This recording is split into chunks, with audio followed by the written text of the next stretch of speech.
Hello, everybody, and welcome to another fantastic episode of Truth Wanted. I'm your host, as always, Objectively Dan, joining you from my apartment, because once again, we are not in studio as of right now. In case you're wondering why the audio or video looks a bit different, we are in the middle of the coronavirus pandemic, and we'll let you know as soon as we get back to the studio. But for now, we are practicing safe social distancing and having all of our guests and crew remote. And joining me as my guest for this awesome episode is skeptic and comedian Ian Harris. Ian, welcome to Truth Wanted. Oh, well, thank you for having me. Appreciate being here. Yes, absolutely. So in case you are watching this for the first time, Truth Wanted is a live call-in show that happens every week on Fridays at 7 p.m. So if you're watching this on YouTube Live, you already know, folks, call that number at the bottom of the screen and you get to talk to me and my awesome guest, Ian Harris. Ian has been doing comedy for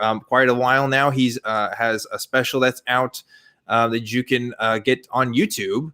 And he also has been giving talks at some atheist conferences and stuff. He's also really into MMA, and we had some interesting conversations about that before the show that I want to get into. But first, Ian, I want to talk about some of the stuff you've done in comedy, because one thing that makes you different from a lot of comics is you talk a lot about skepticism.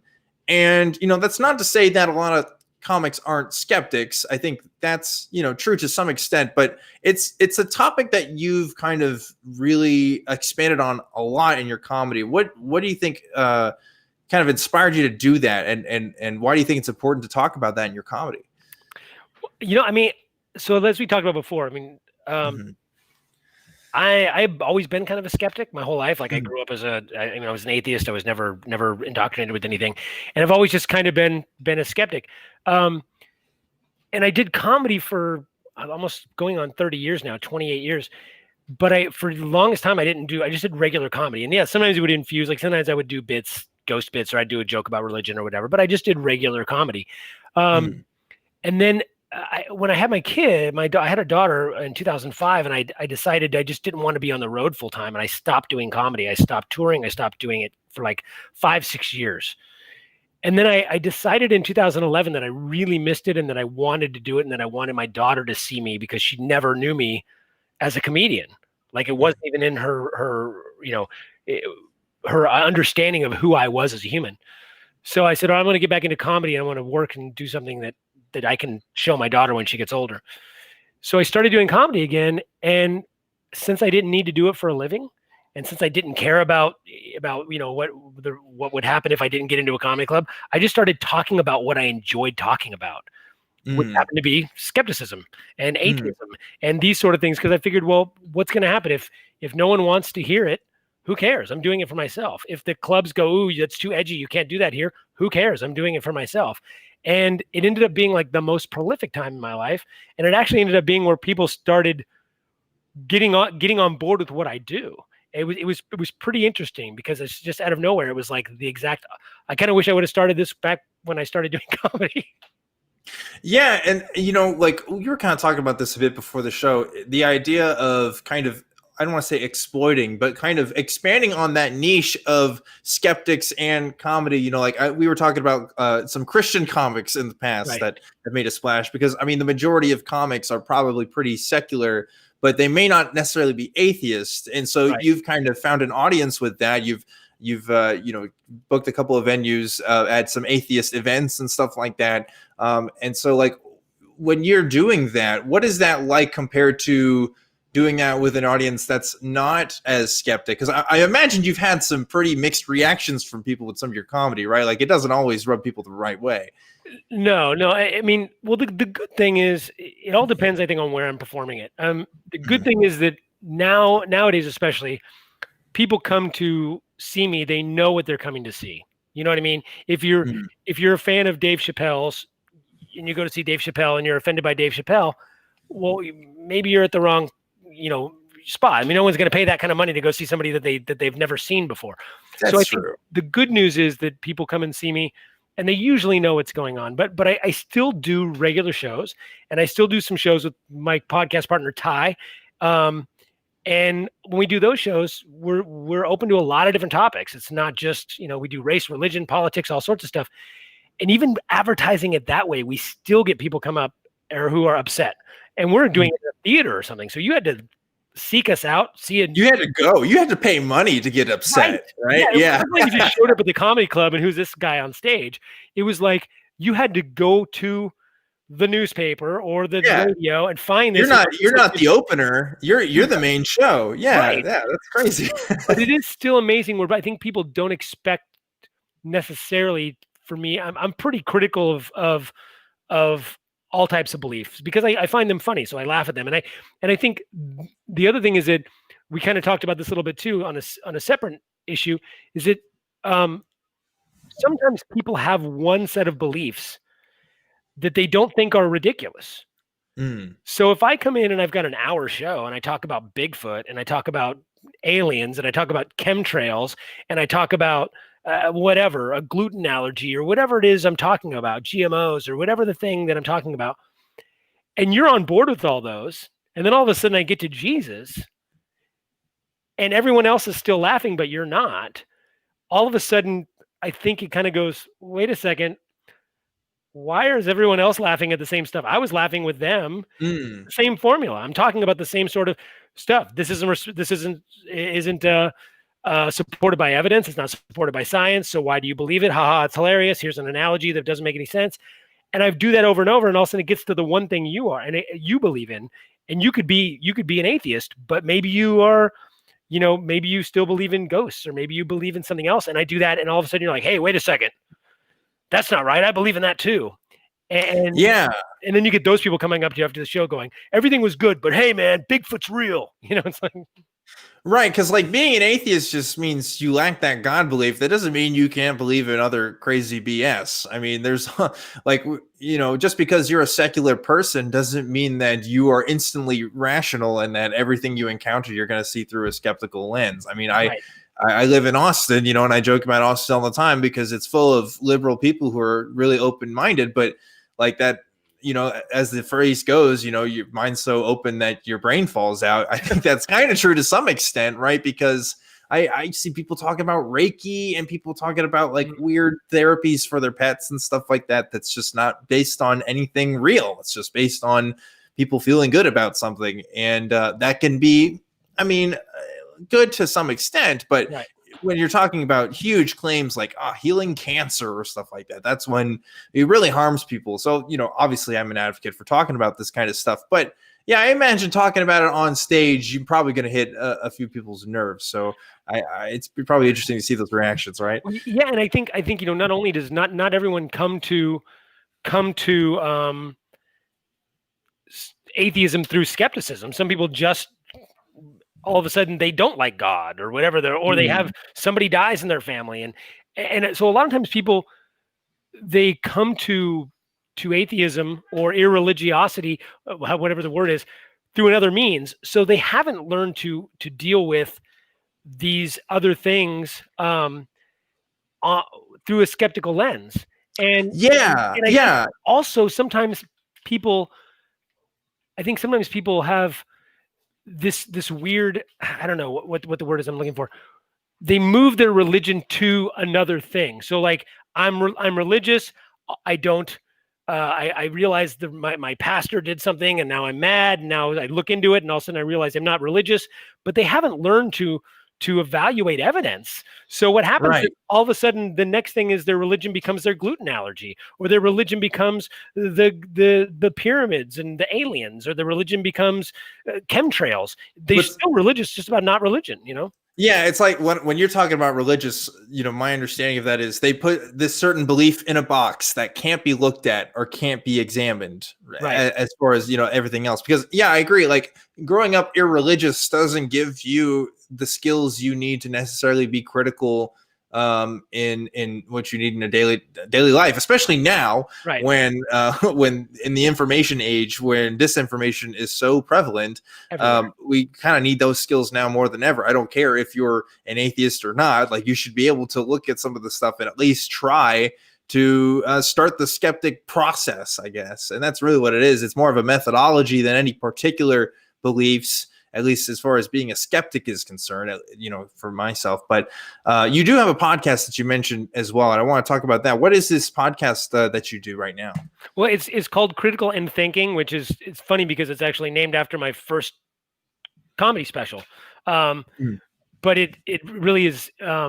We decided to call it that. So it's myself and Ty Barnett, who's another comedian, and Ty and I used to do a tour together called Divided Comedy Tour. And that was where we talked about race, religion, politics from my perspective being a white guy from Santa Cruz and his perspective being a black guy from Chicago.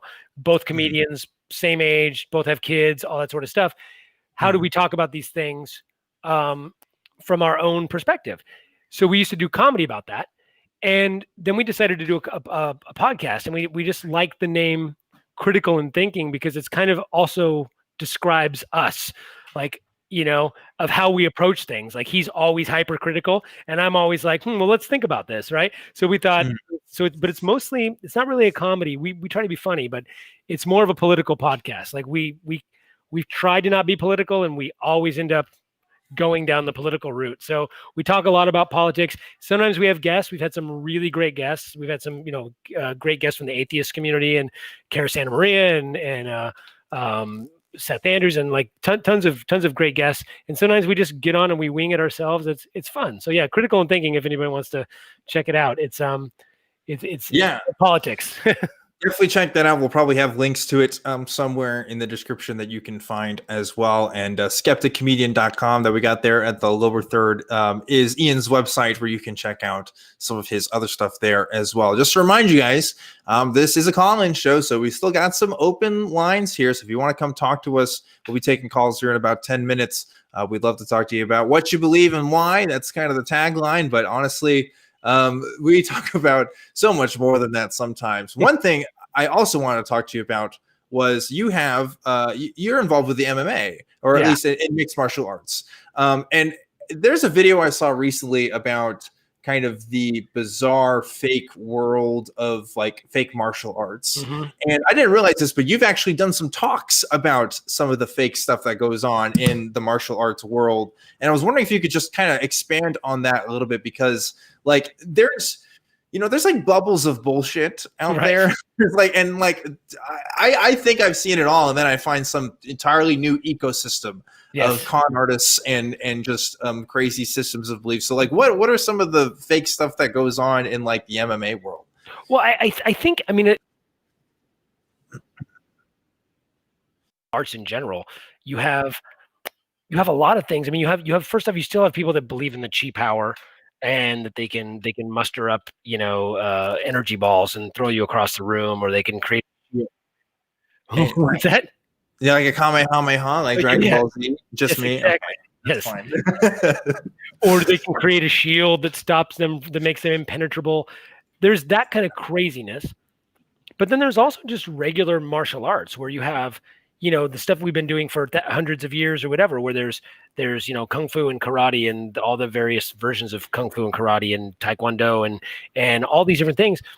And they have their own level of bullshit, and it's going to piss a lot of people off. It's not to say that they don't have their use, but if you are looking for self-defense and you really want to learn how to fight or defend yourself, it gives people a lot of a major false sense of security, because you're learning, if you're a 102-pound person and you're learning to do jump spin kicks in your Taekwondo class, and you've never actually had somebody coming at you and try to throw you on the ground and try to assault you or whatever, and all you're doing is sparring with all this stuff, and you're touching each other and you're doing hi-ya, and some 250-pound drunk dude just storms you at a bar and you throw a spin kick, it's not going to work. You're going to be on the ground getting punched in the face or whatever it is. And it's like, so a lot of people, I think, have this idea still, even some in the skeptic community, where martial arts, even if they don't believe the goofy magical stuff, that they're still effective. And they're not. I mean, they can be, and there's parts of them that are, but you have to know. That's why MMA is what MMA is. MMA didn't start out as mixed martial arts. MMA started out as jiu-jitsu versus wrestling versus karate versus boxing. Who was the best style? And then eventually people started going, ooh, I need to know a little bit of this and a little bit of that so I can fight this guy and also fight this guy.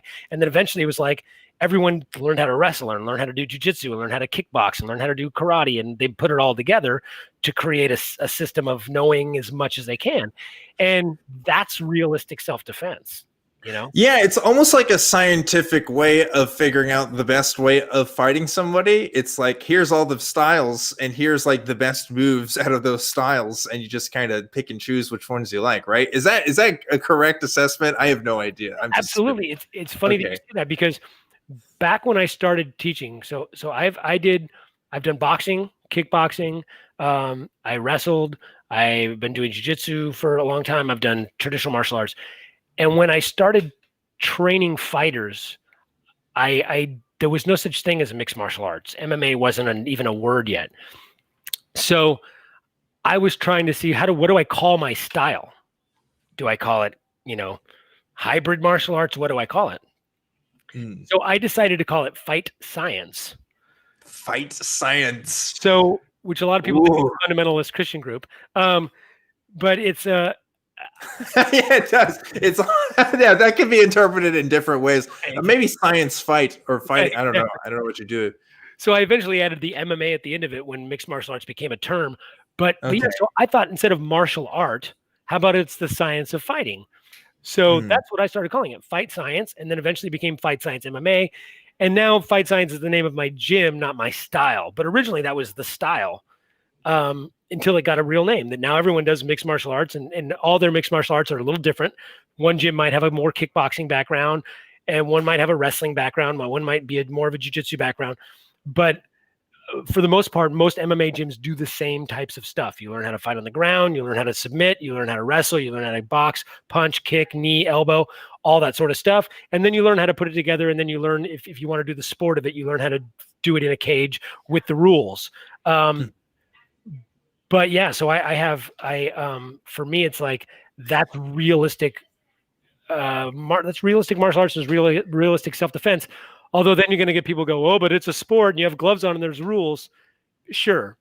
For the sport, for the sport, but you can take those techniques in general and apply it to different stuff. Like I think even Bruce Lee talked about, some of the moves he does are flashier and not as practical for the movies, but there's also the more practical stuff isn't as great for the movies, right? So they don't, always show that kind of stuff. So there's definitely like this kind of pop culture idea of what martial arts is and how to be, the best at it, I guess. And some people think it's some sort of spiritual enlightenment. You'll just gain these super powers and stuff. Like if you look at some of the videos of some of these guys that are teaching these ridiculous methods, it's literally the exact same thing as like the Pentecostal churches, where like some guys at the front and they're, maybe they're whipping a cloth or they're putting their hand on somebody and the person falls back, and to them they're saying, oh, it's the Holy Spirit taking over, and for the martial arts guy, it's my Tai Chi power level, I don't know, that's doing something to them. So it's the exact same thing, and they're using the exact same kind of psychological tricks to do this, and sometimes it's just actors. So yeah, really. Yeah, and it's bizarre because people buy into it, and once they slowly buy into it, you'll see these people where they do the guy with the chi power, and he's doing this thing with his hand, and there's people flying around the room and doing somersaults, and he's not even touching them. And those people, most of them believe it, and they feel like they're flying. It's just like this praying in tongues, or the getting the Holy Spirit in you and dancing or whatever.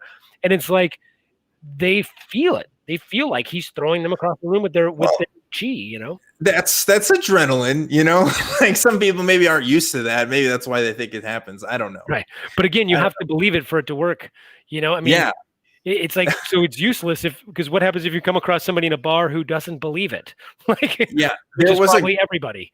Yeah, there was a guy I saw in this one video I was looking at where this news reporter wanted to try these guys' techniques on herself, right? So she made herself kind of the victim, and this guy was trying to do stuff to her, and she couldn't do anything. And he was just like, "Oh, well, that's just because you don't believe it. If you believed it, most of the time it doesn't work. It's just like, man, how useless is that? Like, Yeah. if you wanted to try to fight somebody on the street and they just had to believe that you're really good at this stuff, Right.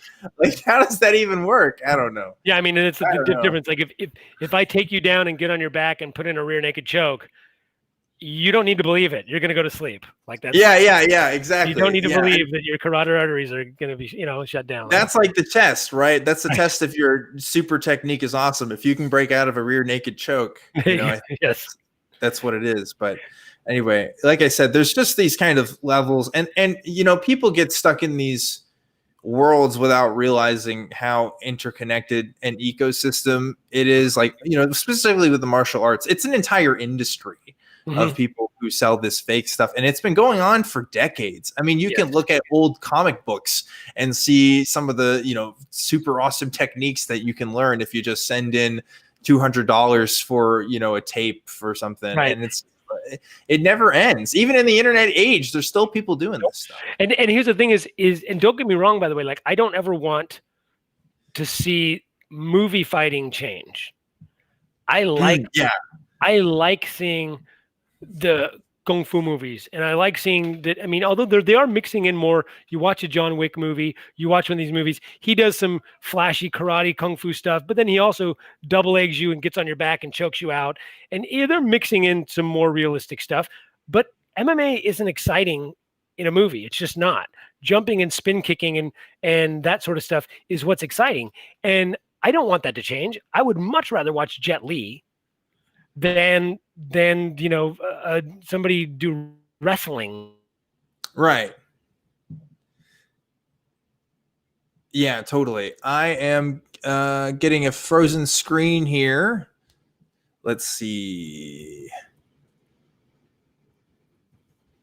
Technical difficulties here. Not sure if you can hear me.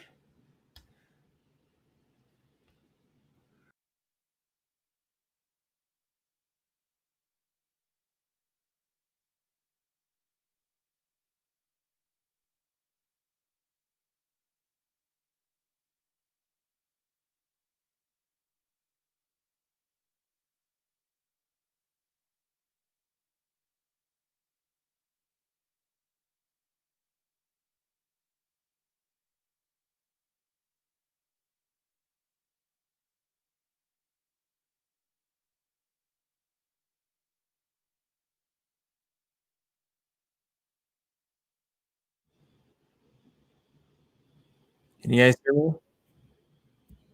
Okay.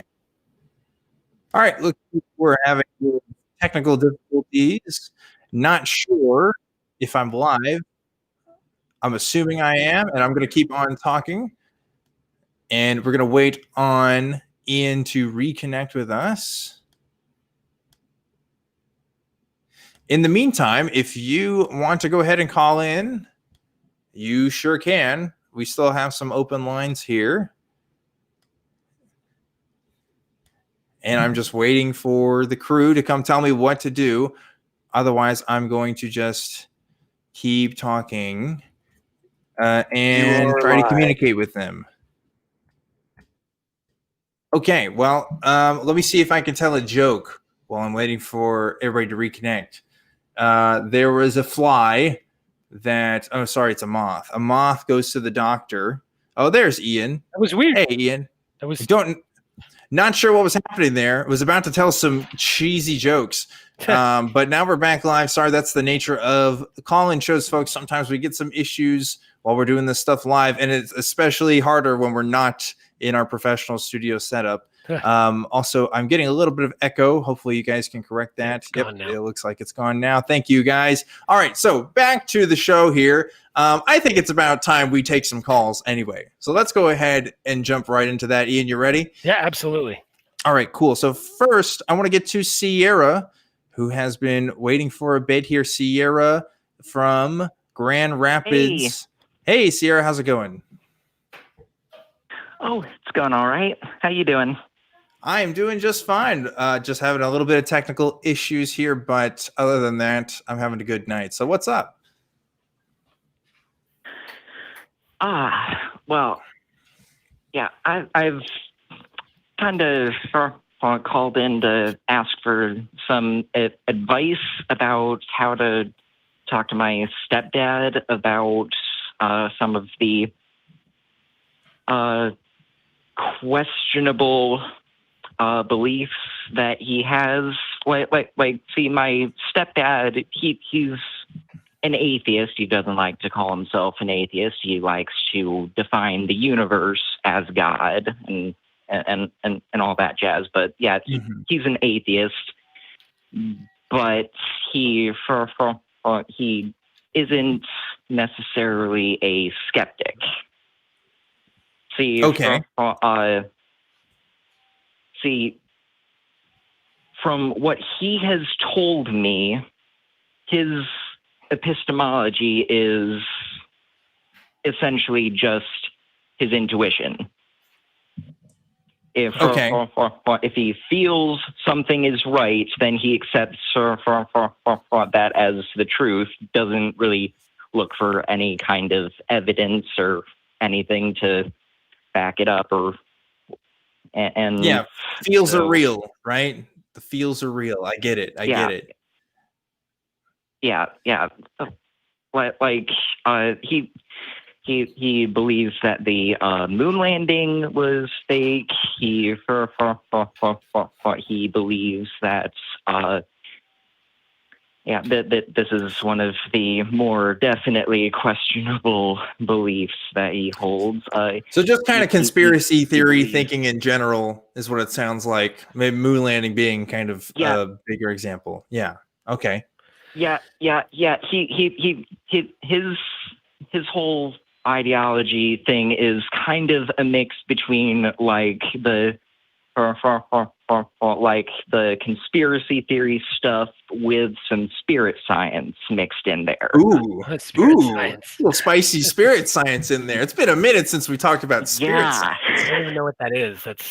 Oh, Ian, it's a whole thing. I literally do not have time. I'd have to give you like a 3-hour lecture. Honestly, it goes deep. Man. But Sierra, I'll go ahead and start with my thoughts if that's okay. I think that sometimes you can't bring it all down at once, right?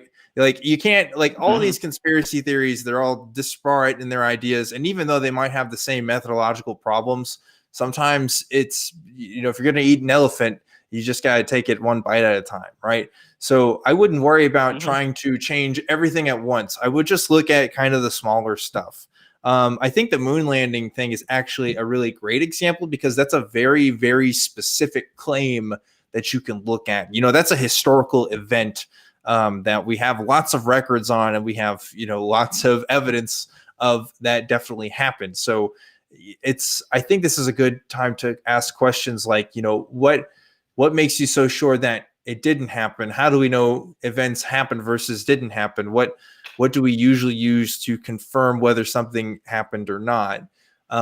Because there's a tendency, especially when talking to conspiracy theorists, where they want to get the motivations out first. They're like, this didn't happen because NASA's full of a bunch of liars, and they're always saying this, and that, and it's stuff that's like completely unrelated to the specific claim being made.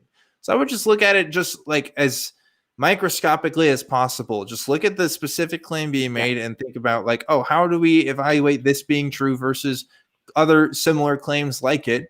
And can we know, with a high degree of certainty whether or not this thing actually happened or not? So again, just starting off slow, taking the little bits, not taking everything all at once.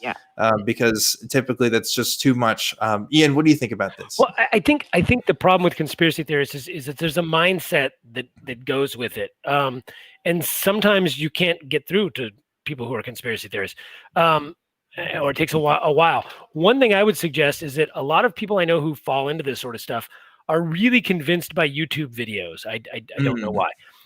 So the good thing is there are a lot of good YouTube videos out there like Neil deGrasse Tyson and people like that, where Neil deGrasse Tyson was on Rogan or something like that, and they asked him about the moon landing, and it was like he gave the all the evidence, and you watch it and you go, yeah, he answers every question, because they always say, what about the flag, and how come this looks like Utah, or they have these weird questions, and like we've talked about earlier, Dan, where it's like sometimes conspiracy mongering people, they don't want the answer. They just want to ask questions.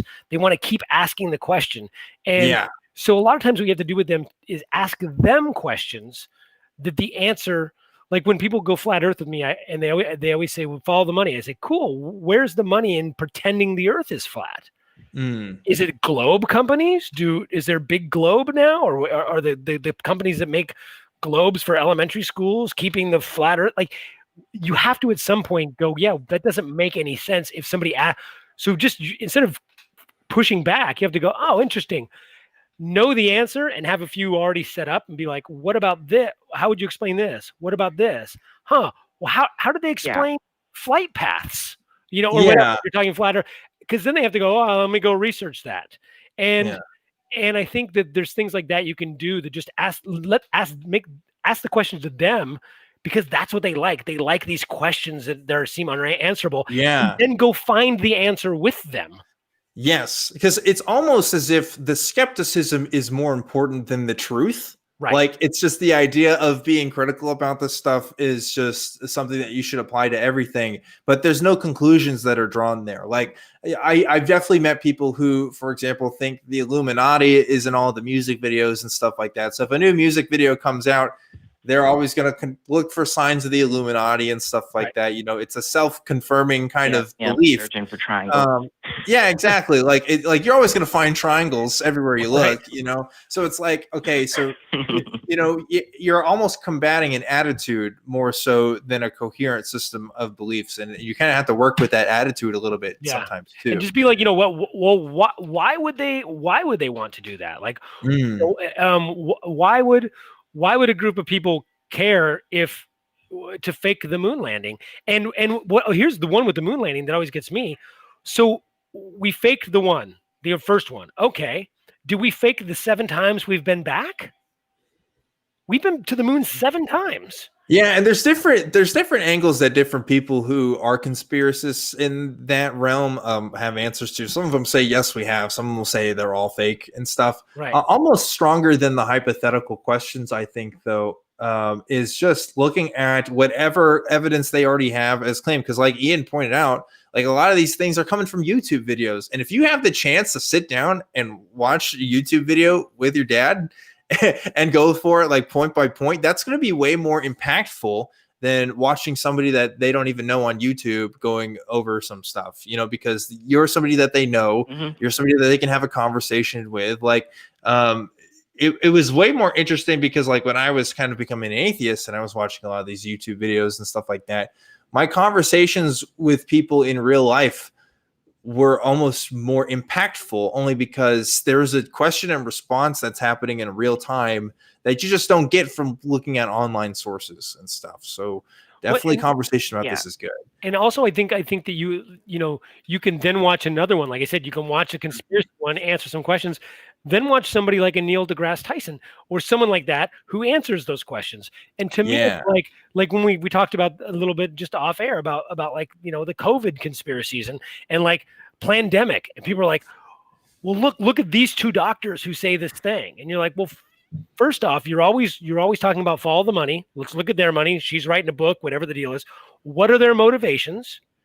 Versus, why do you trust these 2 doctors from Bakersfield or whatever versus the world's collective experts in epidemiology and immunology? Like, it's not just Dr. Fauci who's a million times more credible than the guys in Bakersfield, but there's also doctors in every country saying the same thing. And so the question is, why do you trust this group over this group? And the answer in reality is because it fits my narrative that I want to believe, but no one's ever going to say that. So why do you believe this random YouTube video versus a NASA scientist who explains it to you very clearly? Why do you go, yeah, but this guy over here who lives in his mom's basement is right? Why? And a lot of times the answer just comes down to cynicism, where they go, you can't trust the authorities. Okay, well then we're done. Right. So Sierra, we're throwing a lot at you. What do you think of all this? I mean, I do try to take things like point by point with him, the roadblock that I'm running into with him is like whenever I start challenging him on any of his beliefs, he doesn't really listen. He just kind of shuts down. Like he doesn't respond very well to any kind of pushback. He just falls back on, I just trust my intuition above anything. Yeah, it's hard to have conversations with people. It's hard to have conversations with people who aren't doxastically open. Right. People who aren't willing to challenge their own ideas or narratives. And so the way I think about it is, if you're watching street epistemology videos with Anthony Magnamosco, look at the people who are responding to Anthony's questions, but then also asking Anthony questions himself. I find that those people who are a little bit more engaged in the conversation are thinking about this kind of stuff more. If your dad's not asking you questions about things, right, then it's almost as if they're not interested in even having that conversation with you in the first place, right? So it's the problem of leading a horse to water and making him drink it too, right? Like, you can always try to lead him there, but at the end of the day, there is something on their part that has to make them, more open to this stuff. What do you think, Ian? Well, yeah, I would also say too that, going back to my asking questions, I think in something like this, if you have somebody who doesn't, who talks, it's all about just feels right to me, then to me the question is, okay, cool, I want to understand. So can you explain to me, because I can't get inside your feelings. I can't feel what you're feeling. So how can you explain it to me? What was it that convinced you? Other than feelings, there had to be something that changed your feelings. And if the answer is just, I feel this way, then then there's no way he could possibly convince somebody else. It's just like somebody has a God claim and their answer is, well, it's just a personal experience. Well, that's great, but I can't, I'm not going to believe on your personal experience. So if I'm asking somebody, well, hey, you want to convince me of God, convince me in a way that isn't just, you got to be inside my head to believe it. Because, and if it's it's just a personal feeling. Help me understand how you got there. Convince me, because I'm not going to be convinced by your personal feeling any more than you're going to be convinced by my personal feeling. I really like this kind of framing for these kinds of things, because it puts you in the perspective of, well, I want to know why you believe the way that you do. And I want to give you the chance to convince me. And the questions that you start to ask them are questions you would genuinely want to know yourself. Right. Like, I have a whole list of questions that if a flat earther talks to me again, I genuinely want to know the answer to. I want to know how satellites work and all this kind of other stuff, because I need to know how that works in order for me to be convinced. And that puts the ball in their court. That puts the burden of proof for that claim to be like, all right, well, here's your chance to convince me. If you're just going to go personal experience, because the moon landing, that's not a personal experience. No. That's a historical event. So we have to look at that differently than just I think the Holy Spirit went through me, right? So what do you think, Sierra? The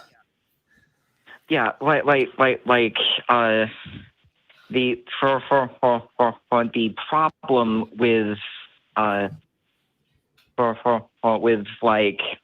challenging his sense of intuition is that this is where some of the spirit science stuff starts coming in. He believes in something. I think he calls it the Akashi records. I don't know if you've ever heard of anything like that. We need to dedicate an episode of Truth Wanted to just the spirit science stuff in general, because that's a whole can of worms. I need to find somebody who used to believe in that stuff to talk about it, because it's beyond the scope of what we can currently talk about.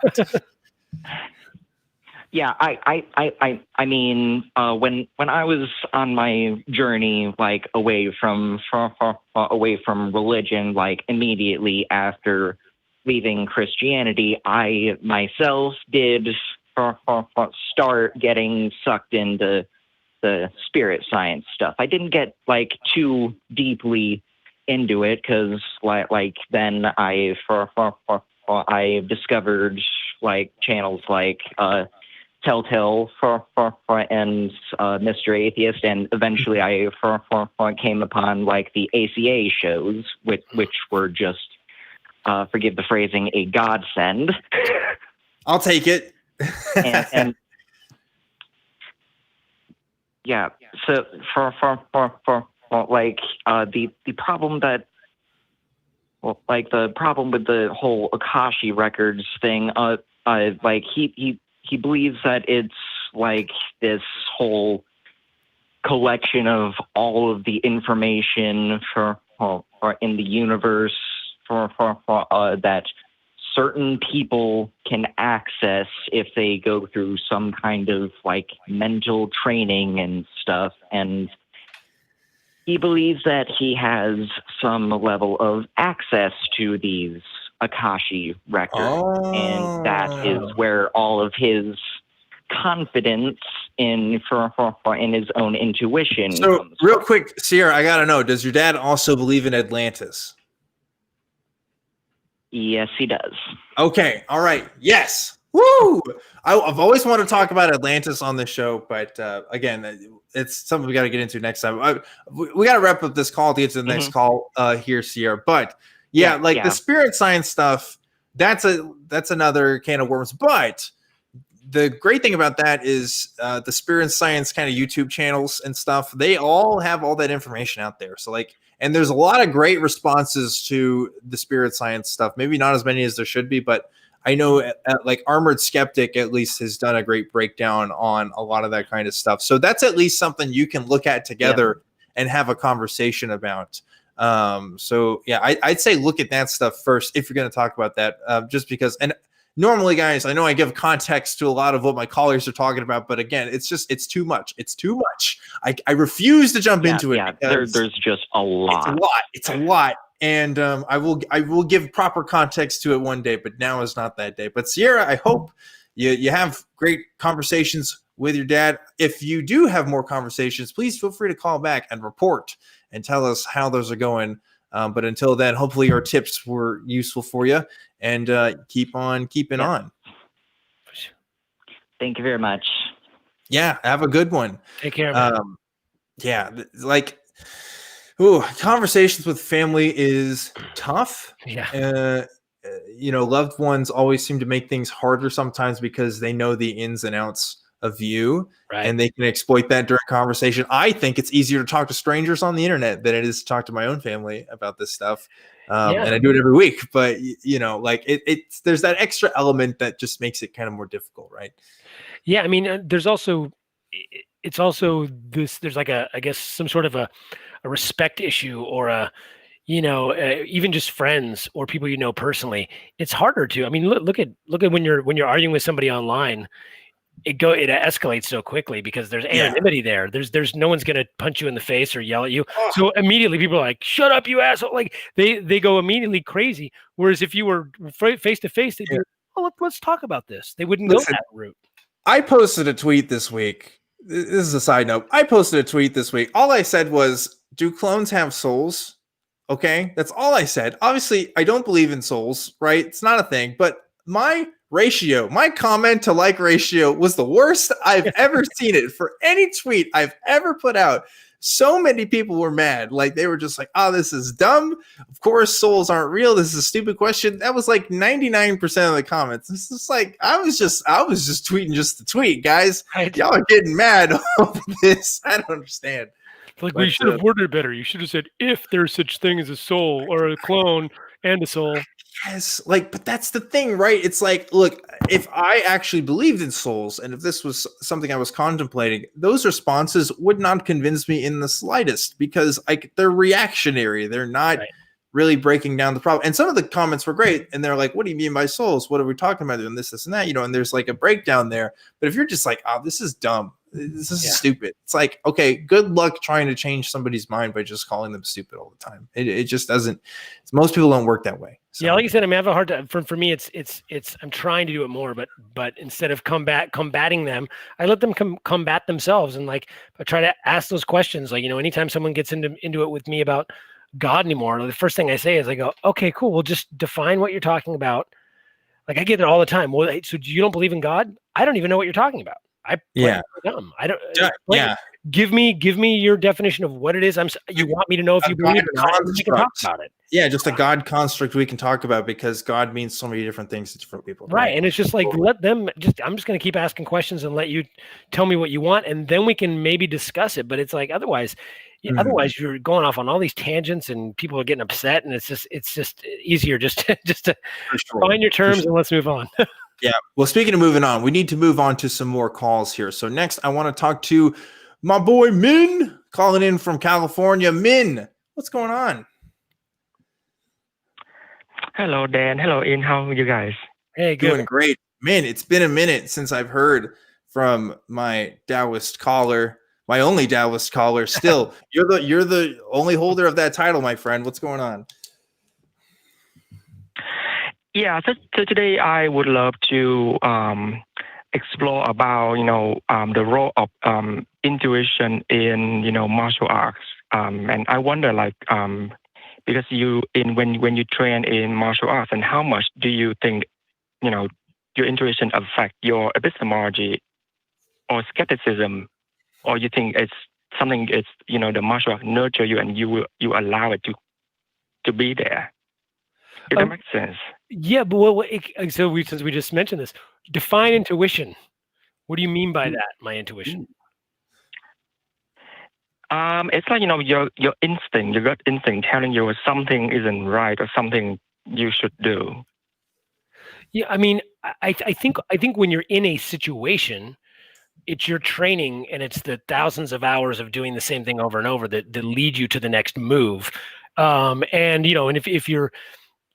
if you're boxing or kickboxing, and what allows you to see punches coming is just your timing and your drilling and practicing and doing that sort of stuff. As far as like knowing if something's off, I'm not a big. Yeah. I don't believe in that, because for me it's like every time I know someone goes, man, I was walking down a dark alley in Budapest or whatever, and I just felt something was off. Well, yeah. Of course, like you're in some place that you don't know, and of course you're going to feel weird. No one's ever like, I was sitting on my couch watching reruns of, what's happening, and I just felt like I was going to get mugged. Well, no, of course you don't feel like that at your house, because you're not going to get mugged. So I think that a lot of times when people talk about intuition, that's why I asked, I feel like there would still just a reasoned response. It's our nerves and our anxiety based on what we think could happen, or what has happened in the past, or what we know is a rough situation, Mm-hmm. Yeah. Yeah, I think that's an excellent point, Ian, because people talk about intuition as if it's some sort of supernatural thing, right? And it's like something beyond what we are currently capable of doing. But the truth is, yeah, we do have these intuitions, but they come from either biological instinct or just experience over time. Like I'm a violinist, right?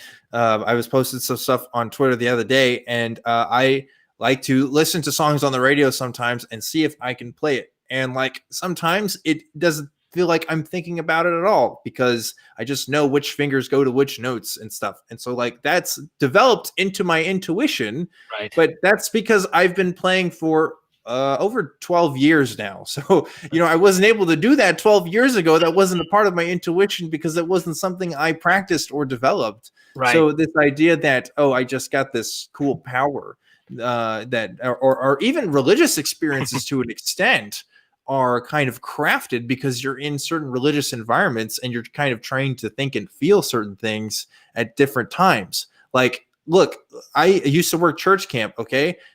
They design a lot of this stuff to where the come to Jesus night is always going to be the last night of the week, where the lights are real dim in the worship thing, and they start playing the song on the acoustic guitar and start talking about your sins and stuff, and how you feel guilty, and like, yeah, you're going to feel something from that, because like it's designed for that kind of thing, Yep. So And if I could say, like to me, a story. This is a few years ago. This is quite a few years ago. We had a holiday party with my gym, and we all went out, and people were drinking and doing whatever, and we were out walking around Santa Monica with 10 fighters, like pro and amateur, high level MMA fighters. One of which was also a Krav Maga instructor, like a guy who teaches not just martial arts, but he also, not just MMA, but teaches Krav Maga, which is supposed to be about self-defense and all tactics, right? Yeah. And I know these guys were these two guys were harassing these girls. And one of the guys was like friends with the girl or whatever, got friendly with the girl, and they were talking with this guy. Nobody even thought of anything. The skinny kind of, awkward looking guy was standing there, and he got a little tense, but this guy threw a punch and knocked out one of our fighters, who the Krav Maga guy as well, because he was standing there in his face going, "Hey man, get out of here. You don't know who you're messing with. These are all fighters. You should leave before you get your butt kicked." And he had his hands down and he wasn't in the right spot. He didn't feel threatened. And the guy just threw a wild punch, knocked him out. Another guy comes running over and picks up an ashtray and smashes it on the other fighter's face, knocks out two fighters, one with a glass ashtray and one with his fist, and then takes off running. Now people went and chased him down and all whatever happened. But he knocked this skinny, awkward guy who had no training, knocked out two highly trained fighters because they weren't looking. They didn't think it was going to escalate that quick. They didn't think he was going to throw a punch, and their defenses were down. They weren't using their tactical positioning. They weren't any of that sort of stuff. So to me, it's like if there was ever a time for your martial arts instinct to kick in, it would have been then. Yeah, right. Man, that's got to be embarrassing. Oh my gosh, I would not want to be that guy, especially in front of all of your other fighter friends. I'm sure they've been telling that story for years. Yeah, I mean, it's one of those things where it's like it wasn't because he was a crappy fighter or anything like that. He just had his defenses down and wasn't doing the things he had been trained to do because he didn't think he was in that situation. He thought he was just like a goofy guy at a bar who was a little drunk, and they were going to say, "Hey, buddy, get out of here," and the guy was going to leave. He didn't evaluate the threat. Now, if it had been a different situation, he might have evaluated the threat differently, positioned himself differently, not gotten so close. And then people could have said, "Oh, what good instincts or what good intuition." That would have just been his training based on evaluating the situation. But he evaluated the situation wrong. They both did. Yeah. And he was probably drinking too, right? So that probably didn't help with the whole instinct thing. But anyway, man, we've talked about this a little bit. What do you think about all this? Well, the reason I bring it up in this context is that, when I was in college, I took a self-defense course, and there was a lot of, theoretical lecture before, and in combination with, practical moves to defend myself. And, all of that combined, and in the end of the course, that the teacher told the student, well, so now you learn the idea how to, de-escalate the situation, how to escape, and to protect yourself. But remember, always trust your instinct. If something tell you that, it isn't right, and don't, follow the textbook and say, this is the way I should do, but, find a way to get out of that situation. Trust yourself. That sort of advice. And, and I see, there is a difference between that and, well, actually, I mean, usually when we train people in martial art, the goal is to make sure we have good agility and muscle reflex, right, to defend ourselves against a punch or a kick. It becomes a second nature. But sometimes when I think, if we act like a machine, just follow that, it may get us in trouble. But if we trust our instinct, we have to react differently, that it's going to be different outcome, right? Yeah, I mean, I think one of the first things I teach everybody when I'm teaching classes is your first option is to run. You have to evaluate the situation.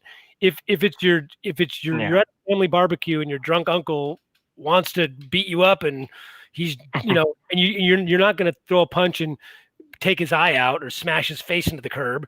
So maybe but you're also not going to run away from your barbecue. So, okay, how do I subdue my uncle without hurting him? Maybe I use some jiu-jitsu, calm him down. If it's a situation I'm outside and I don't know if this guy's got a knife or a gun and there's people around, I'm not going to engage in combat with this guy. I don't know what's going to happen if I don't have to. That's the last resort. I'm going to get out of the situation. If I know there's no way out and I have to move forward, then I have to use that tactics. And that's evaluating the situation and de-escalating. Like, to me, I haven't been in a street fight since I was 18. Like, I haven't actually had to throw a punch at anybody. I mean, I have a funny story about being 19 and throwing a punch and pulling my punch because that's how martial arts taught me, and not hitting the guy when I should have. But I've been in altercations recently, like in the last 10 years, a couple times out in the water surfing, which can get pretty crazy, at least in California and Hawaii. Sometimes it's people wanting to fight you after your shows, right? Oh, yes, that's where that's happened. But also, wait, really? Wait, that's happened for real? I've had a guy challenge me while I was on stage, and I told him he could come up if he wanted to, and then his friends escorted him out of the building. Oh man! But I had guys. I had a guy when my daughter was young. We were at Knott's Berry Farm, and I had a guy get in my face about something. He perceived we cut in line or something like that. And I remember he got all aggro, and I just told him, I said, he had his little kids there. And I said, and he was a big dude, but he was, not in shape. He was just one of those big guys who talks loud. And I just said to him, I said, man, you are super close to embarrassing yourself in front of your kids. Like, you know how embarrassing it's going to be if you get your ass kicked by a guy half your size at Knott's freaking Berry Farm when you're here with your Slurpee and your whatever you're trying, and you get your 3-year-old and your 5-year-old and you're just going on a ride, the ride, and you're coming off like a jackass for no reason. I said, and you're going to start a fight with me? You don't know. What if I can fight? What if I kick your ass? The rest of your life, your kids are going to be like, remember that time Dad started a fight at Knott's Berry Farm? and the guy just was like, yeah, all right. And it was just like no big deal. And I've had a guy surfing paddle up to me and get in my face, and I just calmly looked at him and I said, do you want me to choke you out in the water or on the beach? And he looked at me like, what? And I said, where would you like to be choked unconscious, water or land? And he just paddled off swearing.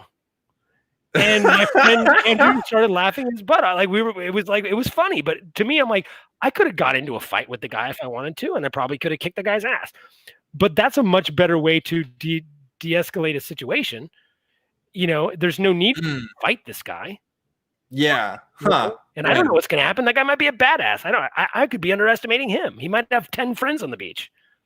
So I want to know, because originally Minh was talking about this idea of intuition in martial arts and how the role that it plays. Because it sounds like Minh's had teachers that have told him that intuition is kind of an important part. What's your stance on this? Is that something taught at the Science Fight gym, or what's the role of intuition in all that?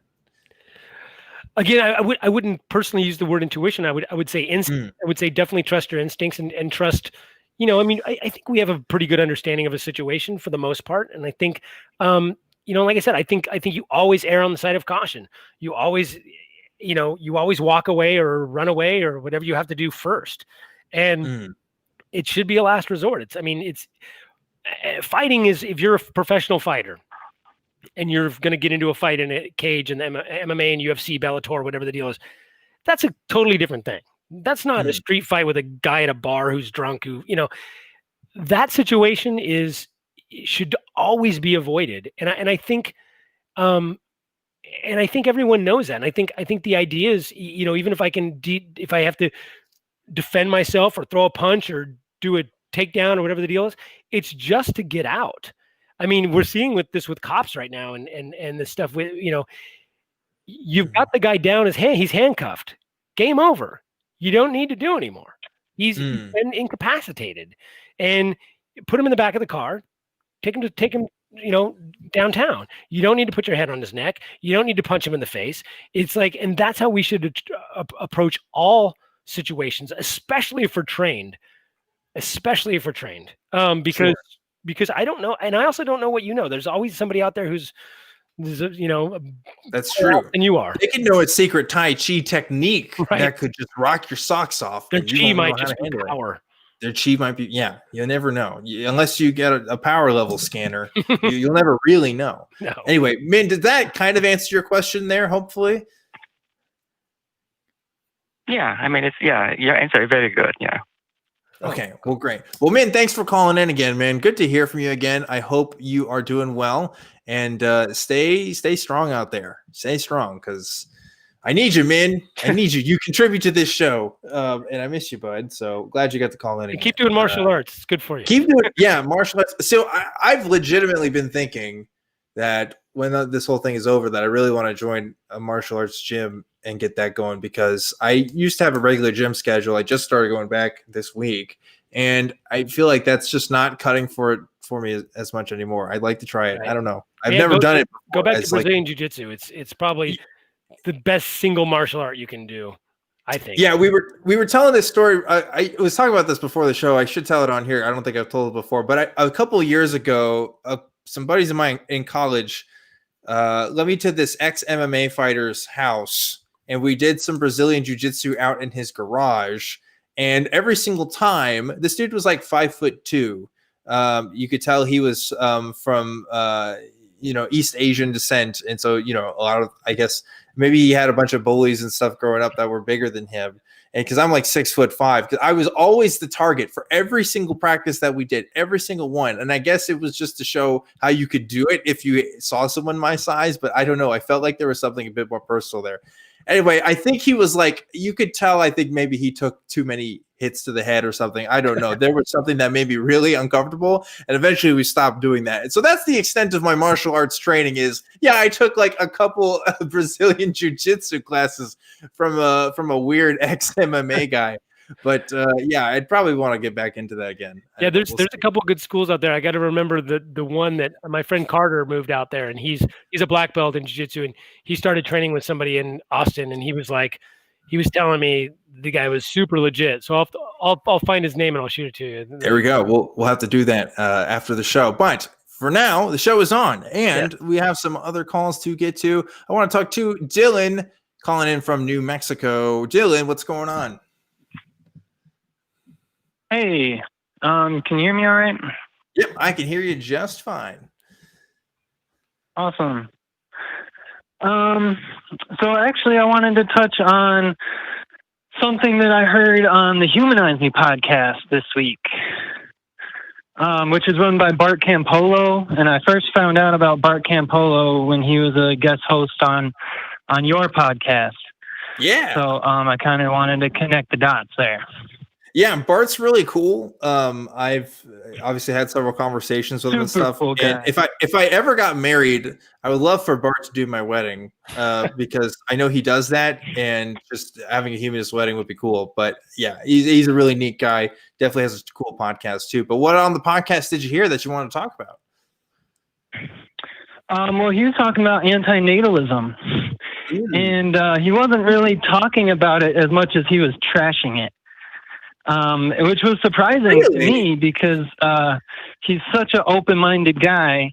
It really hit me, really cut me deep. He's become, after seeing him on Truth Wanted, he's become one of my personal heroes, somebody that I look up to as an icon of open-mindedness and empathy and reason as well. That's interesting. I don't know what it is, but there is a kind of a response to antinatalism right off the bat that people just kind of mistrust it, and it always comes from parents. It which is fine. Yep. It's totally understandable, but it doesn't surprise me that Bart would take that route. Although I would be curious to what he has to say. But anyway. Well, it's worth listening to, and the reason I really wanted to bring it up is because he ended the episode by putting out an open call for antinatalists, and I was like, "Oh shoot! Talk to Objectively Dan." Yeah, I guess I gotta go talk to him and ask him some questions. But I also wanted to talk about, and maybe I was thinking. I wanted to kind of switch what I had put in the notes, but it's up to y'all, whatever you think is more interesting. I I would either want to discuss how to further that conversation, or I was talking with my brother today, and he has 2 children, biological children that he procreated with his wife.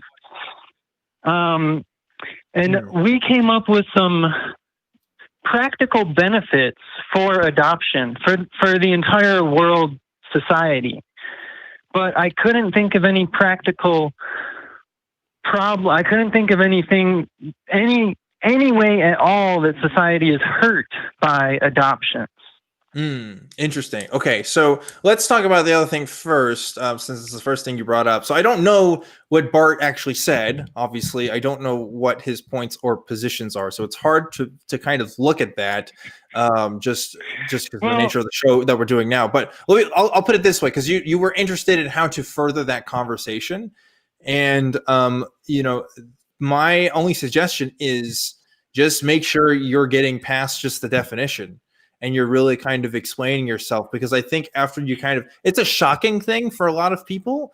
I was actually talking to some fellow content creators, ones that you definitely know the names of, and other people probably know. But I don't know if they want me to say that I had conversation with. Maybe they'll say it later. I don't know. But they actually didn't know about my anti-natalist tendencies, and they were really surprised. Because I talk about it on here, that just shows that they don't watch my show. But that's fine. But I had conversations with them, and I at least had some headway with them. They weren't going to call themselves anti-natalists, but they definitely understood me once they really got the arguments down. Because it's like we're saying, like, nobody is going to look at beliefs or look at things to disconfirm what they already believe is true. Like that's just not something most people really do. And so when you have somebody else who is a real life person talking to them about this kind of stuff, it just makes it that much easier. So I don't know about Bart's case. Maybe I have to be the one to go call up Bart and get on his show to talk about it. But like if to talk about it in people in general, it's like, yeah, just put it out there, move the Overton window a little bit in being that, have that be a conversation to have, and then see what people respond to it. Because I find that more people will agree with you once they really understand a lot of anti-natalist positions, once they really know what it is. Because I think a lot of people are kind of confused about what it is in the first place. But Ian, do you know what anti-natalism is? Are you in this conversation? I do and I don't. I mean, my perception of it is very limited. And I mean, it's basically people who believe that having children is immoral. Is that kind of the idea? So I think that's one. I think that's a pretty common perception of it. The idea that having children in the world is. Yeah, go ahead, Dylan. I like to use the analogy that calling an anti-natalist somebody who thinks birth is bad is like calling an atheist somebody who claims there are no gods. Okay. And that's part of the conversation that my brother has a son that's 3 years old now. And today was the first day that I used the word anti-natalist to describe myself to him, because it can be so touchy. Right. And I swear it's so interesting. In my notes, I have how to shift the Overton window. And yeah, I think one of the things that me and my brother were talking about was maybe keying in, focusing in on that title anti-natalist and reclaiming it, or subverting it and describing myself, and possibly you as well, objectivelyDan, as non-natalists or a-natalist. Because a-natalist. I like a-natalist. Anti actually says anti, right? It's anti. A could mean, like you're saying, you're not an anti-theist, or you're an atheist. So and isn't it silly how so much of our communication just relies on the simple words that we use rather than the actual arguments themselves? Like, so many people get caught up on the word atheist without. So the question for me though is are you advocating that you don't want to have kids, or are you advocating that no one should be able to have kids, or are you just saying if people didn't have kids, things would be better? Like, what exactly? So I'll say this, right? In the same way that you talk to a vegan might give a different response as to whether or not they think it's a personal choice for themselves and whether they think other people should do it, right? That's going to vary between vegan to vegan, and that's going to vary between anti-natalists as well, as how far a policy like that should go. I should say most anti-natalists out there aren't advocating for a child-free policy statewide. That's not really a thing. Maybe in an emergency circumstance, I could see that definitely happening, but for the most part, it is a personal choice. But it is one that I would, is based on some moral reasoning is part of it, along with kind of environmental ethics and a bunch of other things. But it's more than just thinking it's bad. It can be kind of a complex matrices of different reasons. Without getting too much into it, without making this an anti-natalist podcast, maybe we have to dedicate a whole episode to it, because every single time, Dylan, every single time this subject comes up, I get more feedback on this than anything else I talk about. I get more emails about this than anything else. Anything else. Isn't that weird? Oh, cool. I guess because people aren't talking about it. Yeah, I don't know. I think that's awesome. I think that's exactly what I was hoping for. I'm amazed that that's the case, because that's what we need. We need this discussion to be normalized. That's the first step, I think, is I don't think everyone should be forced to adopt. I don't think everyone should be forced to not adopt. But I think everyone should consider it. Everyone should sit down with their partner before they procreate and shoot their cum or whatever. Sorry. I just think it's so silly that people get so attached to these biological, trait. They're like, I want my child to look like me. It's like, I don't need to love somebody. I mean, I don't need somebody to look like me for me to love them. Yeah. And I frame it like this too, Dylan.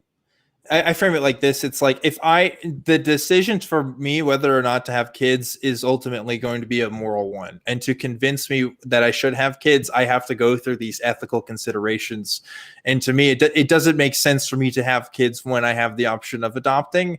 And so when I want to start a family, if that's in the cards for me, then that's just going to be my go-to, unless somebody can convince me otherwise. It's just what makes the most sense to me. So it's funny because I have one kid, but I've always said, and it's not a judgment call. I've always said that people who have to have kids, kind of like Dylan was just saying, to me, it's a really selfish thing.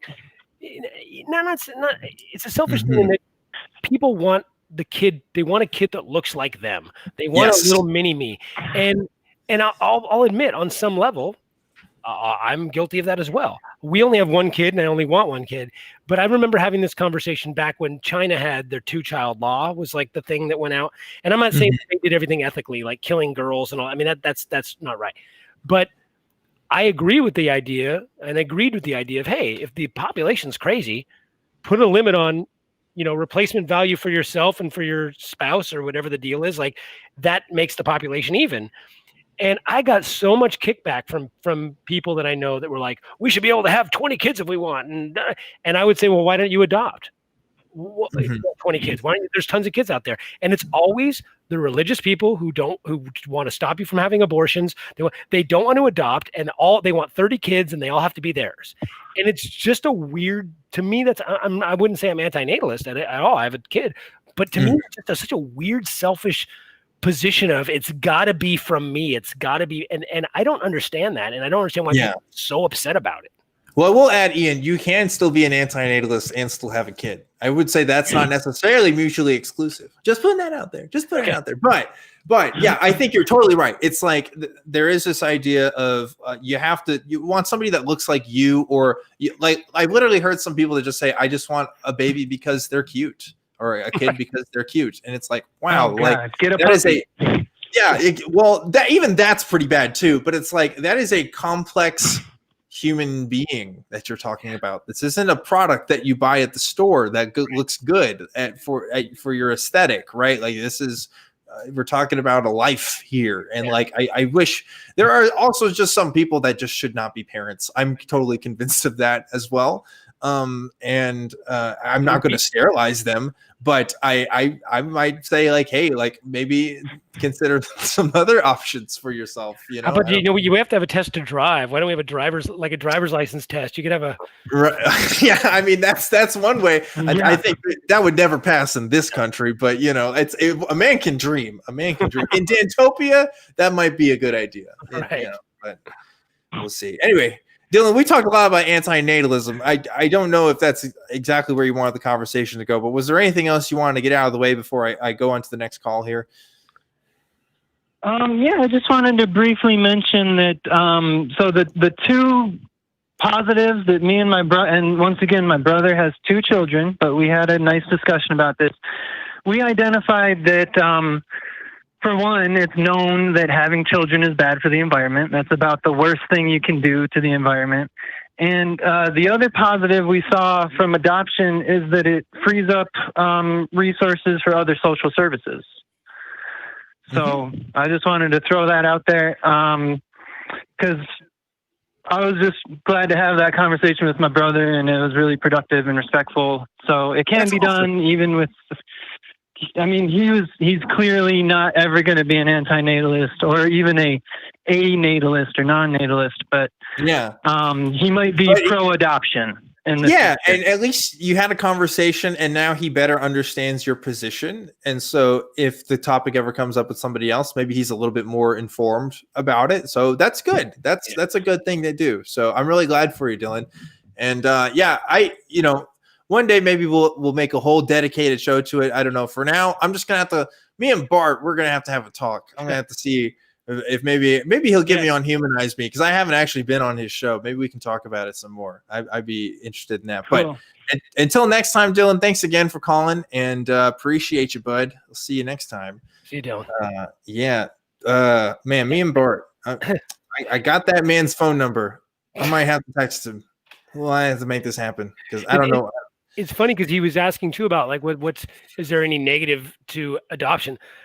I couldn't even imagine what the only negative I could see is. Well, the negative I would see is not to the adoption, but if you're not screening the people that are adopting kids, correct, that could be very bad. And there are, there was that point where, because when my wife and I looked into adopting, and they do make it, at least here in California, I know it was really difficult.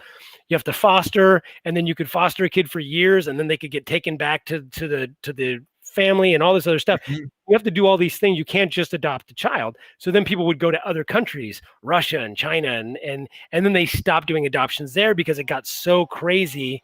Oh, now my neighbor's got a air blower going on. That's nice. That's good audio. I'm so sorry about that. That is literally. No, but you raise a good point, because that's something that I don't agree with the idea that there's no negatives to adopting, because as I have met in my previous work, I've met at least one family of an adopted child who should not have, I don't think was the best decision for them to adopt, just based on that family's circumstances and a whole bunch of other stuff. I don't think it was a good idea for that kid.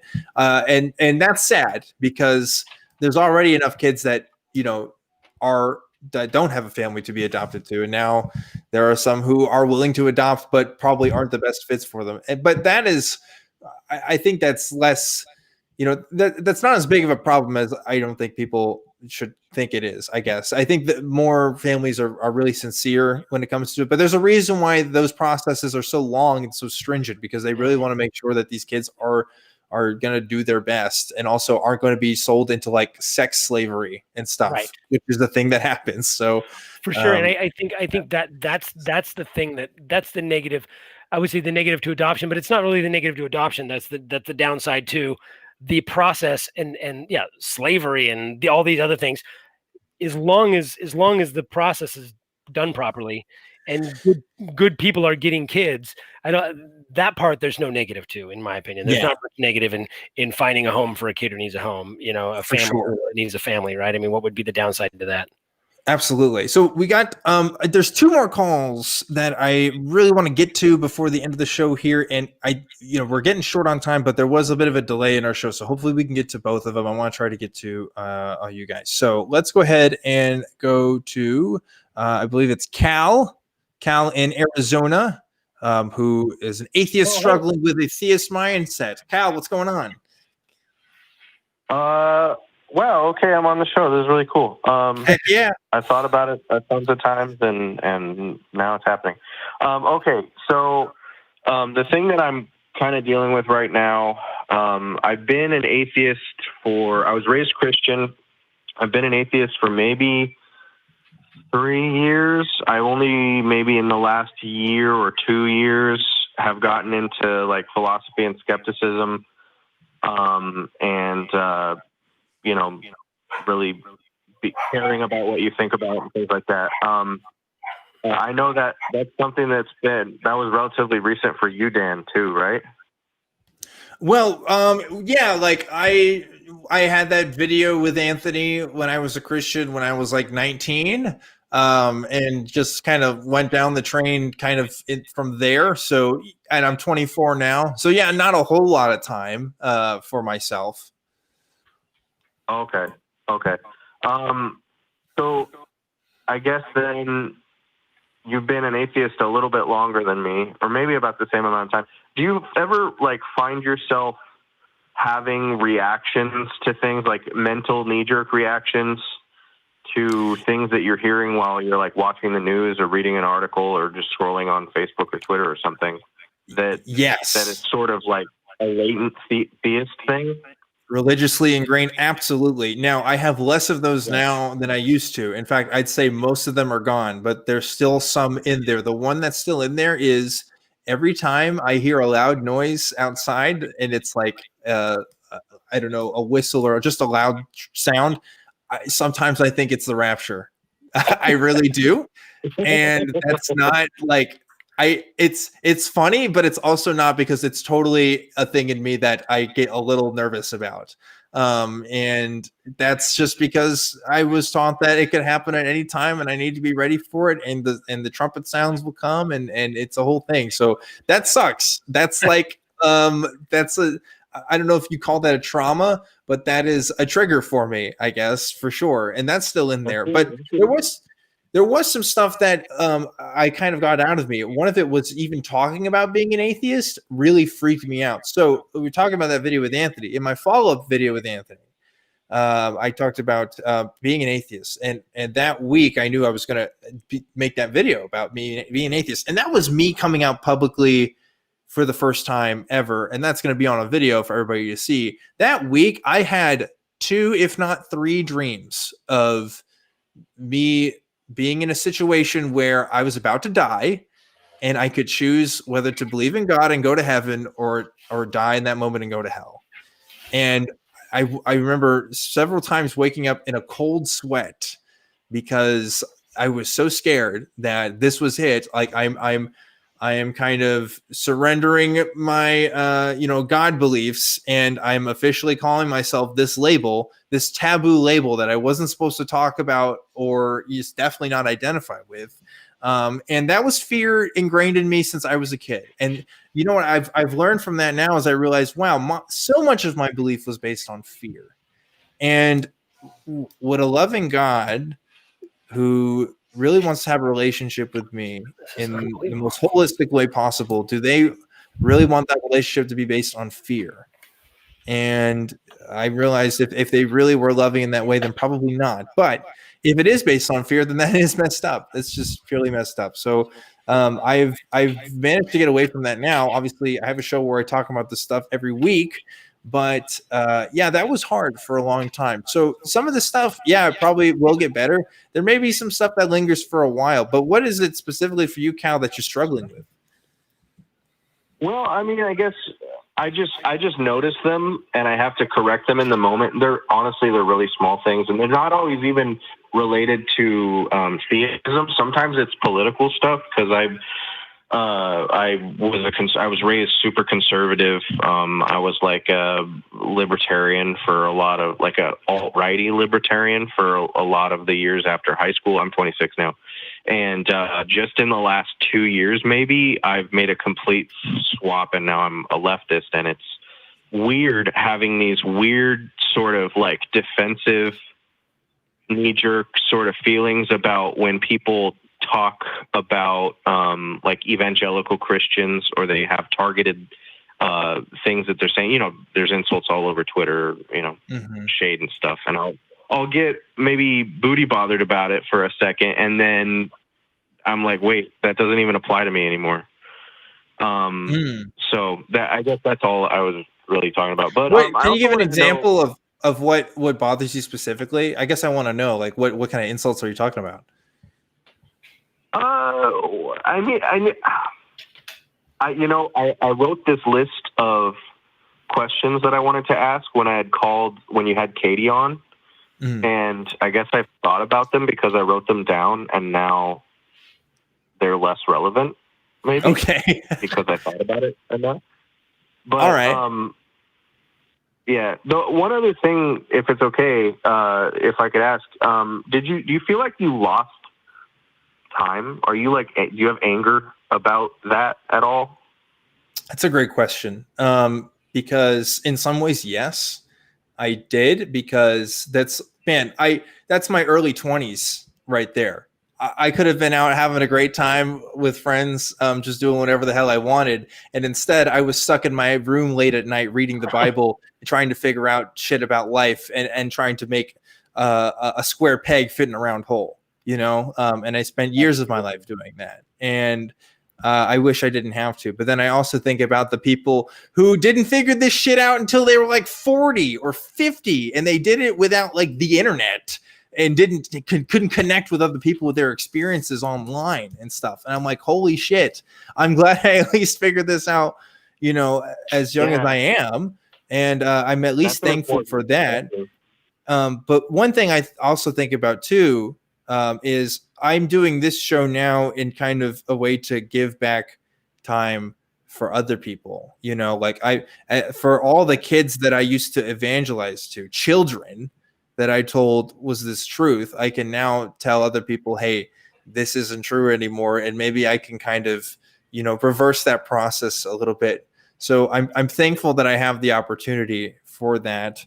But, you know, I try not to think about it too much. I try to just move on and do what I can with the rest of my time for as long as I have it, because now that I know that it's limited, I can make the most of it. Because there was a time where I thought, yeah, like, this is cool, but heaven's going to be better.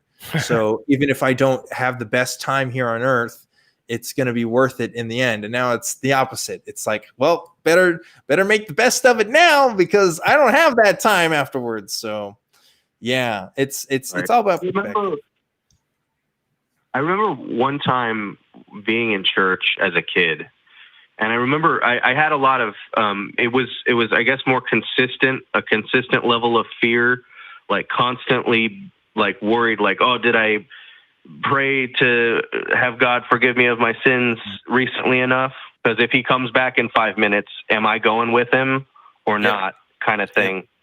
And so I remember one time specifically, I was sitting in church, and the pastor said that heaven, he like sort of illustrated what heaven was going to look like, was that we were going to, and this is so cheeky and itchy for to hear, I'm sure, but he said that we're going to spend 10,000 years worshiping Jesus, and then we're going to take a breath, and then we're going to do it for another 10,000 years. And I was like, that doesn't sound great at all.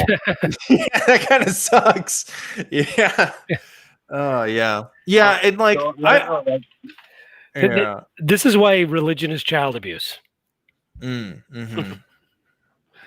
No, yeah. Honestly, that's one thing that I've been struggling with. I'd love to talk about the antinatalism thing, but I know there's not a ton of time. But I do have a son, a 5-year-old son, and I have lots of family. Pretty much all of my family is Christian, and you know, he comes over and we hang out, and me and his mom aren't together, but I see him every weekend, and he'll tell me about something new he learned about God or Jesus, and I just I don't want to be on the nose like God doesn't exist, because I want to encourage the skepticism, but I also really do not want him to waste any of his time like I feel I've wasted. I remember, I have flashbacks sometimes, like those Vietnam flashbacks you get when you have anxiety of, me arguing with my biology teacher in high school,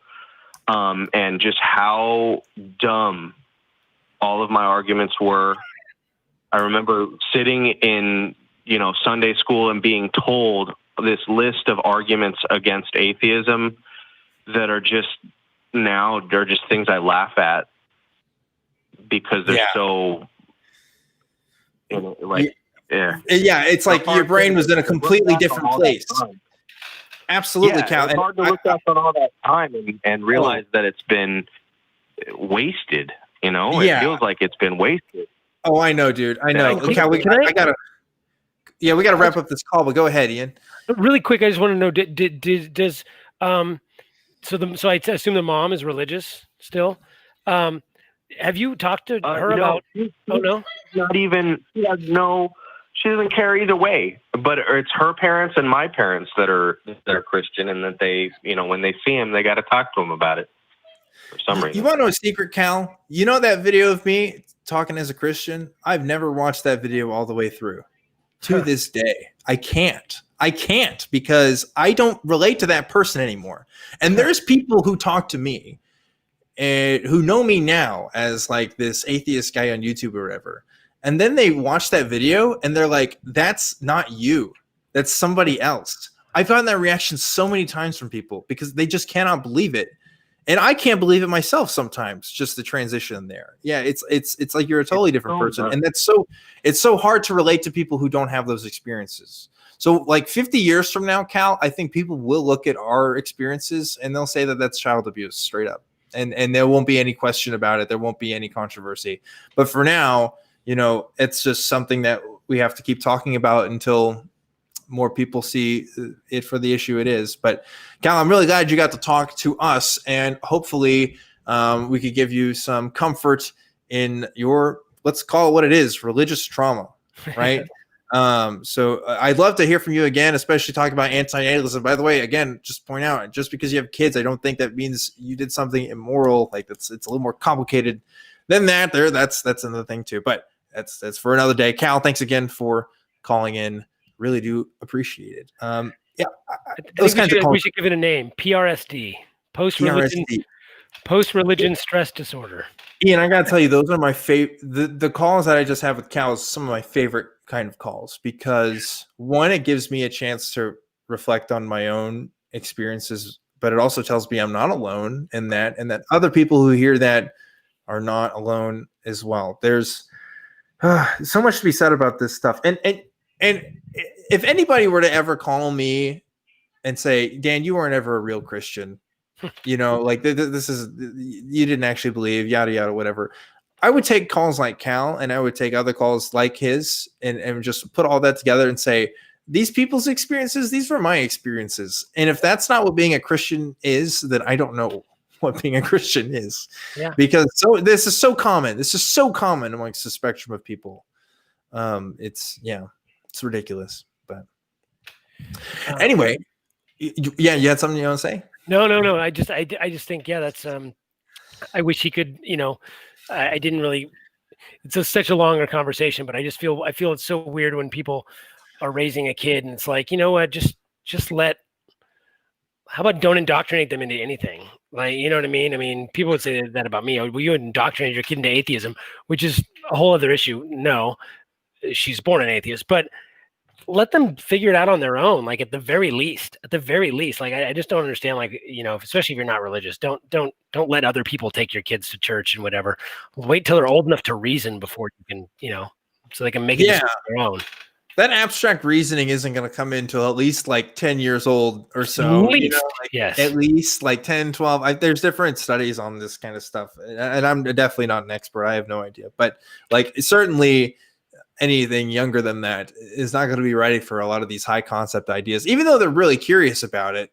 You know, I don't know what the best method is for that. Maybe that's something our Parenting Beyond Belief show would have to look at. Yeah. But anyway, we do have one more call that's waiting on the line. And Chaz from Waco, I'm sorry we can't get to you quite tonight. I'd love to talk to you again. Or if you want to talk to us on the after show Discord, which is what we're going to do right after this next call. So those of you who are watching live, feel free to tune into that. But this person's been waiting for a bit. And I know we might go a little bit over time, but I want to get to them. John in Portland, I want to talk to you now. You are live on Truth Wanted. What's going on, John? Hello, Truth Wanted. It's nice to be on. Hello, Dan. Hello, Ian. Hey. I wanted to talk about the soul. The soul. Yes. What about the soul? Yeah, you guys heard? I've heard of it. I've heard of I it. believe, you know? Yeah. Well, it's sort of like identity with history, and it's the process of our consciousness moving from moment to moment. Does that make any sense? That's an interesting definition. I'm a first-time caller. I believe in James Brown, the godfather of soul. There you go. I'm sorry. Who's the godfather of soul? James Brown. James Brown. Yeah. James Brown. Yeah. I'll put it to you this way, John. You know, I don't really use soul. It's like saying someone's spiritual. You know, that doesn't really mean much to me. Like it's such a broad term. And the same thing with the soul that, it's not descriptive enough for me to use in any conversation. So if you have a definition of soul that works for you, that's great. But it's hard for me to have a conversation about it because so many people mean soul in so many different ways. Some people think it's like a ghost that lives in your body, or it's just your personality, or it's what makes you in some ambiguous sense. I don't know, because it's nondescript enough to kind of fit into a lot of different things. Right. I can understand that. I think, yeah, it is one of those words that when it's used in so many ways, it can't really be rehabilitated. But I think that there's enough issues with identity that can be sort of resolved with the soul, especially I started thinking about this when I was introduced to the teleporter problem, exact clones, ship of Theseus. And I think that it helps alleviate those issues. Okay, I'd be curious to know. Well, yeah. Ian has something. Go ahead, Ian. I think that it's like it's the similar thing to me with the word God. When millions or billions of people have a different definition of what it is, then if someone says, "Oh, well, then let's just call God energy and matter." Well, we have a definition of energy and matter, so it's like if you say God, now we're talking about something different. I don't know what we're talking about. I like your definition. That's cool. I think you should just come up with, I think better to come up with a new definition of something else. I know that's way loftier task to create a new word in the lexicon of society. But I think coming up with a new word for that and not calling it a soul would be a better idea and then have something that you can reference. Hey, I call it this, and this is what I'm talking about. Because yeah, I mean, Dan's right. Where everybody has a different idea of what that means. I mean, I use the word. I don't believe in a soul in any metaphysical way. I use the word soul when you say this guy's got no soul or down in my soul by your heart. Like you have spirit, you have soul, you have heart. In that sort of a sense, but I think that's a completely different definition. It's a completely different usage, and I don't have a problem with that. But as far as actual physical thing that we're going to call a soul, it's just too fuzzy of a word. If you have something else you want to call collective consciousness, whatever, make up a new word. Ian, you almost sound like an agnostic. Yeah. You ever heard the term agnostic? No. It's someone who doesn't, the definition of God is so nondescript that they can't even say whether they believe in it or not. So they choose not to say anything about it. I think that might describe you a bit. But, going back to John's call for this, because I think, John, you're saying that your idea of the soul might solve some problems of identity, which is something that philosophy has been trying to discover for a long time. I'd be interested to see how it does that, because, my understanding of personhood, for example, or what makes me, I think a lot of that is is going to be physical. You know, if I get a brain injury today or tomorrow or whenever, like I'm not going to be the same person that I was yesterday. And some people it could be drastic enough to the point where I might not even be objectively Dan anymore. I might be something else, you know, like all the parts are still there, but Right. you know, ship a thesis, right? Like where's the line with that? I don't know how a soul identity would solve that, but I want to hear what you have to say about it. Well, I think that's the issue is when we say that like we're changing, like you know, you take a piece out or you've had some sort of trauma and now you are a different person. It's about the experience. It's not about the material. It's sort of like you can never transfer your experiences to somebody else. You can never be the person that you were yesterday. And in that way, like the soul is our consciousness moving from moment to moment. It is that process.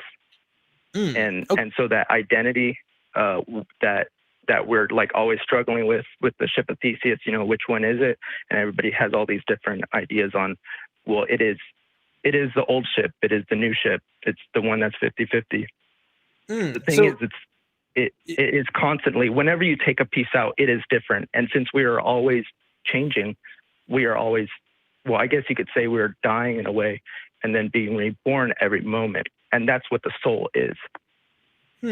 That's interesting because like, I agree with you in the sense that we're all changing and, you know, so it's hard to kind of pin that label down. You know, they say like the cells in our body are completely different every like 7 years, right? So it's like, okay, if that's totally different, then why would I still call myself me? And I think the experience argument is good to an extent, but I would have some troubles. Like, for example, I could lose some of my memories and I could lose some of my experiences that help cognitively make myself who I am, again, through those kinds of traumas and stuff that we're talking about. And so like, if I lose some of those experiences, wouldn't that still ultimately change who I am in some degree? Or maybe somebody can implant false experiences with me, and that happens. Like, that's not like a thing of science fiction. It's not necessarily plugging into my brain, but there are people who have false memories of stuff, and they've done tests on this kind of stuff. The satanic panic is a great example of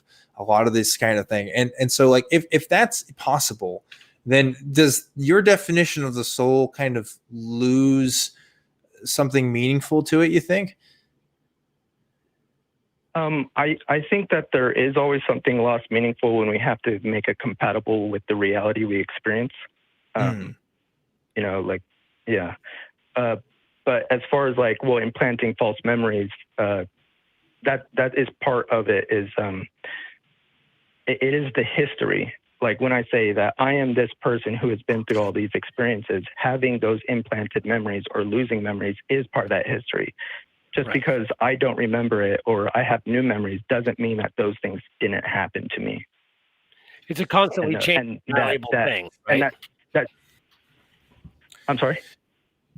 It's kind of a constantly changing, malleable thing. It's wherever you are now is part of your, it would be that experience. So if you lose experiences or lose memories, it has evolved to where you are now. Is that kind of what you're saying? Yeah, exactly. No, but it's still not a physical thing, though, right? It's still an abstract thing, the soul. It's not actual. Because I think when people think of a soul, they think of a physical thing. It leaves and comes in your body. It's like a real thing, you know, tangible. Well, I think we feel that way about water and like the wetness. Like wetness is not a material, physical thing, although it is an interaction of those material things. It's sort of like that. It's a. But can you have wetness without water? I don't think we could have. Well, it's not that I fully believe that it is impossible, but I do not believe that we can have a mind without some sort of brain. And the mind that makes up, you know, who we are, or I should say, the brain that is a material works together to create a singularity that is self. And that singular self is what we're talking about. Like, so the actual first person perspective is kind of what you're talking about. Okay. Yeah. But that yeah, I still see. resides Right. within the brain. It's still a concept within the brain. Mhm. Yeah, exactly. It is. Okay, cool. Well, that's interesting. You know, it's been a while since I've studied problems of identity and stuff in philosophy, and I wonder if anybody, there's probably somebody in the chat right now who's really commenting on this and saying why this would work or wouldn't work. But I don't know. Like, I think the way that we'll figure out the answers to this is the more that we study the human brain and the more that we kind of look at brain science and develop better technologies to kind of look at human consciousness as a whole, so we can figure out what the hell that even means, because it's definitely something that we could learn more about in the future, and we don't have a whole lot of data on. So I almost think this is a question that hard sciences could really figure out an answer to, or at least give us more data on, to kind of figure out which of these philosophical views about the mind and about identity and stuff are more coherent to us. So pretty fascinating, and I'm glad you got to share this with us, John. Yeah. Yeah, I did want to say one last thing on what you just said right now. I think that the science in like transhumanism would probably bring us closer to an idea. This is to like a fulfilled idea of what we're, what I'm trying to show. But yeah. Cool. No, you're great, John. Thanks for calling in. We do have to wrap up the show here now, but I'm so glad you got to share with us your idea about the soul. Absolutely. And more on the soul on another time, because this show is starting to expire. Ian, thanks so much for being on the show with us. And don't go away just yet, because we are going to go into the Discord. So go ahead and join the ACA Discord if you'd like. It's there in the description. And if you're watching this live, there'll be something in the chat where Ian will join us for a few minutes there to answer some more questions off air. But Ian, if people are signing out now, where can they find you at? Well, you can just, I'm pretty easy to find if you find me on all the social medias, Facebook and Twitter and all that. It's usually at Comediocre, but just search my name and you'll see the bald guy with glasses. And but yeah, and like you alluded to earlier, my comedy specials. If you're interested, I have two. One is on Amazon Prime. It's called Extraordinary. And then I have another one that I made available on my YouTube channel called Critical in Thinking, which is also the name of my podcast. So if you like either one of the, if you like to watch comedy, go. All I ask, if you watch the one on my YouTube channel, is subscribe to my YouTube channel. And then it's on there for free. And like I said, if you have Amazon Prime, my other one's on Amazon Prime. Please like them and rate them if you like it. If you don't, please don't say anything. Cool. Yeah, just no reviews on it. Absolutely. And if you like this show and you want to support it, there's a couple ways you can do that. We're also on iTunes, Spotify, YouTube, pretty much wherever you get your podcasts at. So reviews on there are helpful as well. And there's a Patreon for the show. It's patreon.com/truthwanted. That helps show folks at the Atheist of Austin that, hey, Truth Wanted is a project worth investing in. And just to remind you guys, I am a volunteer here at the ACA and all the crew that helps work on this show. We do not get paid for what we do here. All that money goes towards making shows like this one better, as well as all the other community events that we're involved with as well. If you want to find me, I'm on Twitter at ObjectivelyDan, and my email is truth@atheist-community.org. I love it when you guys write to me, and I try to write back to every single one of your emails as best as I can. And I would be remiss if I did not thank the wonderful crew that helps make this show happen every week. Look at those guys. Look how many crew we got helping out, doing our thing. It's really, really great. I also want to talk about the merch that we got as well. We have some shirts and some hoodies and stuff you can buy. That stuff's pretty cool. So check that out. Links in the description. And also you can become a YouTube member as well. You get little emojis and stuff. And those are pretty cool. Pretty cool, in my opinion. Ian, if you could be any kind of marine animal, what would you be? A shark. A shark. What kind of shark? Great white shark. Great white shark. Great white shark. Yes. All right. That's it. That's all we needed. You answer the question at the end of the show, and that's what matters. Thanks again, everybody, for watching Truth Wanted. Remember to always keep wanting the truth and I'll see you next time.